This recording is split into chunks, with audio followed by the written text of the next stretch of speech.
అందరికీ నమస్కారం. సుమన్ టీవీ ఆస్ట్రేలియాకి తిరిగి స్వాగతం. నేను మీ సిరిచందన. ఇవాళ మనం ఆస్ట్రేలియాలోని విక్టోరియా స్టేట్లో ఉండే క్యాంగ్రూ గ్రౌండ్ అనే ప్లేస్కి వచ్చేసాం. ఇక్కడ మనం హెన్లీ పౌల్ట్రీ ఫామ్ని చూడడానికి వచ్చేసాం.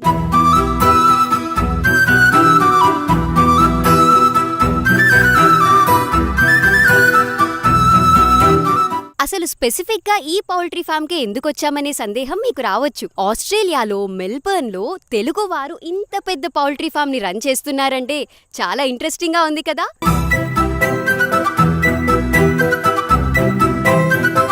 ఇప్పుడు మనతో ఉన్నారు ఈ హెన్లీ ఫార్మ్స్ ఓనర్ అయిన వేణుమెట్ల గారు. వీరు విక్టోరియాలోని ఒక ప్రాంతమైన డైమండ్ క్రీక్కి కౌన్సిలర్గా కంటెస్ట్ చేశారు. అలాగే కమ్యూనిటీ సర్వీస్లో కూడా ఎంతో యాక్టివ్గా పార్టిసిపేట్ చేస్తూ ఉంటారు. నమస్తే వేణుమెట్ల గారు, ఎలా ఉన్నారు? మొదటిగా మనం పౌల్ట్రీ ఫామ్ గురించి తెలుసుకునే ముందు మీ గురించి మాకు కొంచెం చెప్తారా? నా పేరు వేణు అండి. నేను మా ఫ్యామిలీ ఇక్కడ క్యాంగ్రూ గ్రౌండ్లో ఉంటాం. నేను ఒక 22 years క్రితం వచ్చాను ఆస్ట్రేలియాకి. ఆబ్వియస్లీ ఐటీలో ఉండేవాడిని. నెట్వర్క్ ఇంజనీర్గా స్టార్ట్ చేశాను నా లైఫ్. ఓకే. ఇప్పుడు నేను సేల్స్లో ఉన్నాను. హ్యూలెట్ ప్యాకర్డ్ ఎంటర్ప్రైజ్లో అరూబా నెట్వర్కింగ్ వాళ్ళకి mid market business ANZ wide run చేస్తాను నేను. ఓకే. సో ఆబ్వియస్లీ ఫార్మింగ్ నా బ్లడ్లో ఉందండి. So this is our passion.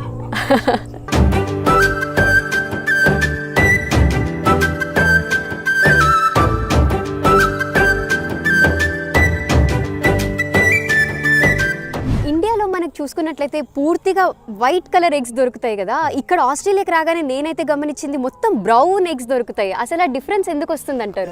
Just కోడి డిఫరెన్స్ అండి. మనకి ఇక్కడ హైలాండ్ బ్రౌన్స్ వాడతాం, లేకపోతే ఐసా బ్రౌన్స్ వాడతాం. ఇండియాలో డిఫరెంట్ టైప్ ఆఫ్ బ్రీడ్ వాడతాం. ఓకే, డిఫరెంట్ బ్రీడ్ వల్ల కలర్ డిఫరెన్స్ వస్తుంది అంటారు. ఓకే.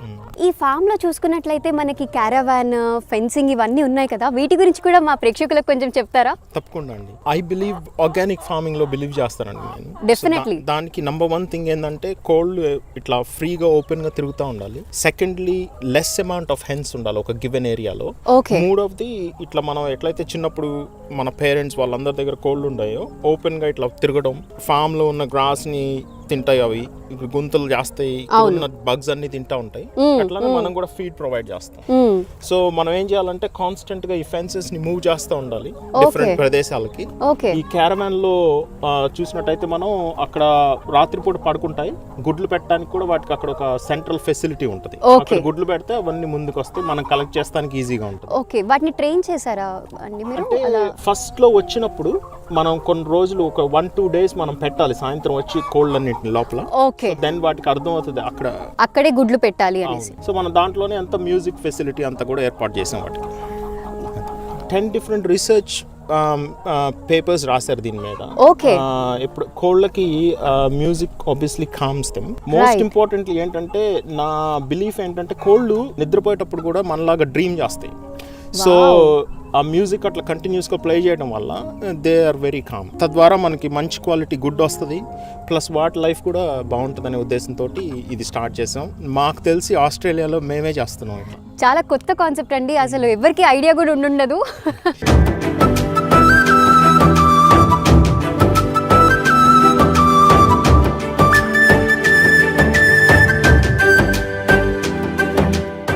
మనం సూపర్ మార్కెట్స్లో చూసుకుంటే మనకి కేజ్ ఫ్రీ ఎగ్స్ అని, ఫ్రీ రేంజ్ ఎగ్స్ అని, ఆర్గానిక్ ఎగ్స్ అని, ఇలా రకరకాల ఎగ్స్ దొరుకుతుంటాయి కదా. అసలు వీటి డిఫరెన్సెస్ ఏముంటుంది? So caged eggs very simple. ఒక మన ఇండియాలో లాగానే కోళ్ళ ఫార్మ్ ఉంటుంది. కోళ్ళు అన్ని లోపల ఉంటాయి, కాన్స్టెంట్ గా కోళ్ళు మేత తింటాయి, అక్కడే గుడ్లు పెడితే అక్కడి నుంచి మూవ్ అవటానికి లేదు. ఓకే. సో ఆ కాన్సెప్ట్ లో 2 big issues ఏంటంటే, ఒకటి యాంటీబయోటిక్స్ వాడటానికి ఆస్కారం చాలా ఎక్కువ ఉంటుంది. ప్రొఫైలాక్టిక్ గా వాడతారు యాంటీబయోటిక్, అంటే కాన్స్టెంట్ గా యాంటీబయోటిక్ ఇస్తారు అవి రోగం రాకుండా. సో మనం ఆ యాంటీబయోటిక్ ని గుడ్డు ద్వారా తింటున్నాము. మనలో కూడా వెళ్ళిపోతుంది. ప్లస్ ఫీడ్ కూడా నాన్ ఆర్గానిక్ ఫీడ్ వాడతారు. అదే మీరు కేజ్ ఫ్రీ చూసుకున్నారనుకోండి, ఆస్ట్రేలియా స్టాండర్డ్ ఏంటంటే 10,000 hens per hectare. అంటే ఒక A4 పేపర్ లో ఒక్కొక్క కోడి. నెక్స్ట్ ఇదే మీరు ఏదైతే చూస్తున్నారో పాస్చర్ రైజ్డ్, ఫ్రీ రేంజ్, ఇదంతా ఈ కాన్సెప్ట్ అన్నమాట. దీంట్లో వచ్చేటప్పటికి ఇప్పుడు మనం మాట్లాడుకుంటే మనం 150 hens per hectare, అంటే 2.5 ఎకరాల్లో 150 కోళ్ళ కంటే ఉండవు అన్నమాట. సో ఇది బేసిక్ గా పాస్చర్ రైజ్డ్ ఫ్రీ రేంజ్. దీంట్లో మనం ఆర్గానిక్ ఇంకొక స్టెప్ ముందుకెళ్ళాము. నెక్స్ట్ స్టెప్ ఇట్లా అంటే వీటి వెల్ఫేర్ జాగ్రత్తగా ఉండాలి, ఇవి లైఫ్ ని బాగా లీడ్ చేయాలనే కాన్సెప్ట్ తోటి మనం ఇట్లా మ్యూజిక్ ఇవన్నీ కూడా యాడ్ చేసాం. మీ పౌల్ట్రీ ఫామ్ చాలా బాగుంది సార్. ఇప్పుడు నెక్స్ట్ మీ ఫ్యూచర్ ప్లాన్స్ ఏంటి?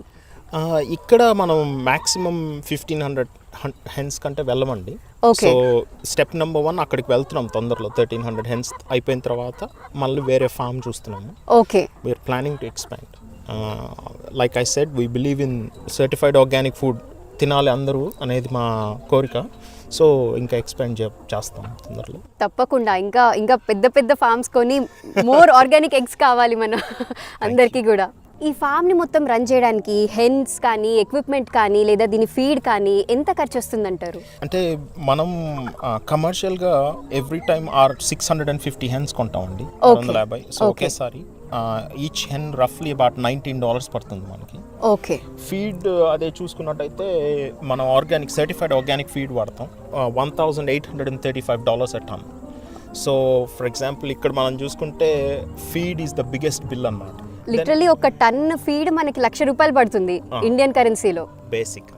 సో ఇవన్నీ ఆబ్వియస్లీ లాంగ్ టర్మ్ స్ట్రాటజీ కాబట్టి ఈ క్యారవాన్స్ వచ్చేసి ఒక్కొక్కటి రఫ్లీ $40,000 పడుతుంది. దాంట్లో మనం ఒక $4,000-5,000 ఖర్చు పెట్టి మ్యూజిక్ సిస్టమ్ ఏర్పాటు చేసాం ప్రతి క్యారవాన్లో.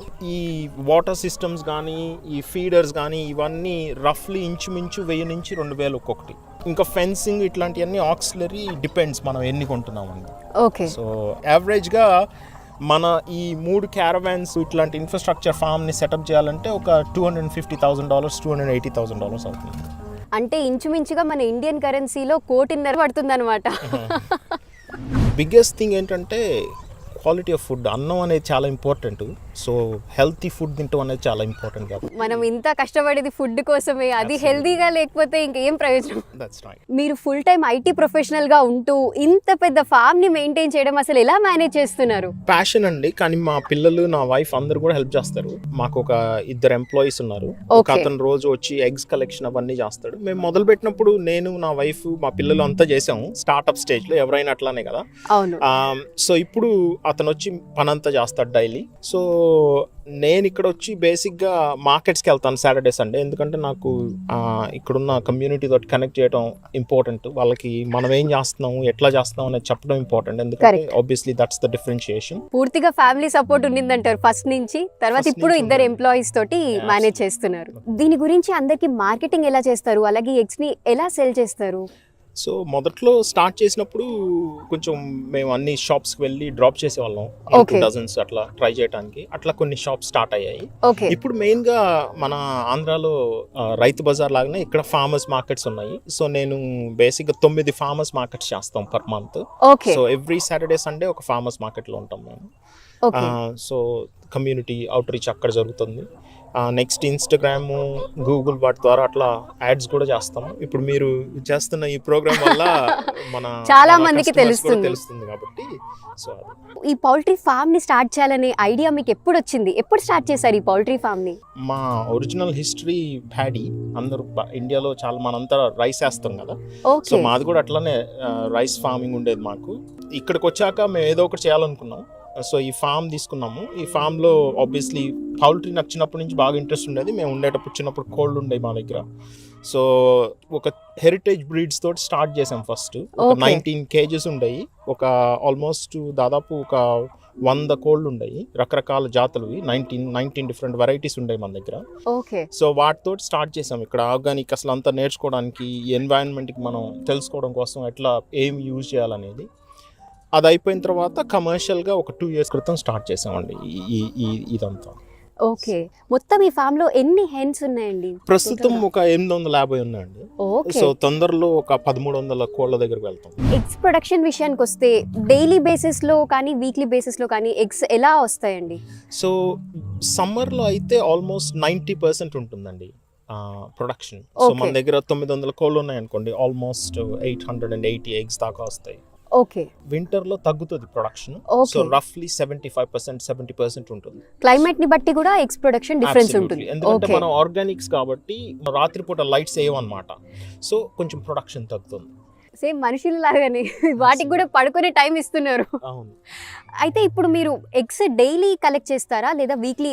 టైం పీరియడ్ ఎలా ఉంటుందండి? So every day eggs collect చేస్తామండి. ఓకే. ఎవరైతే మన శాంటియాగో అతని పేరు, అతను వస్తాడు, డైలీ ఎగ్స్ ఇక్కడ నుంచి కలెక్ట్ చేస్తాడు. ఎందుకంటే టెంపరేచర్ వేరియన్స్ వల్ల ఎగ్ క్వాలిటీ పాడైపోతుంది. సో సమ్మర్ లో మనం 9 o'clock ముందే కలెక్ట్ చేస్తాము, ఓకే వింటర్ లో 9 to 10:30 మధ్యలో కలెక్ట్ చేస్తాము. కలెక్ట్ చేసి వెంటనే అక్కడ కంటైనర్ ఉంది, దాంట్లో టెంపరేచర్ కంట్రోల్ ఏరియాలకు వెళ్ళిపోతాయి. ఓకే 18 degrees మేనేజ్ చేస్తాం అక్కడ టెంపరేచర్.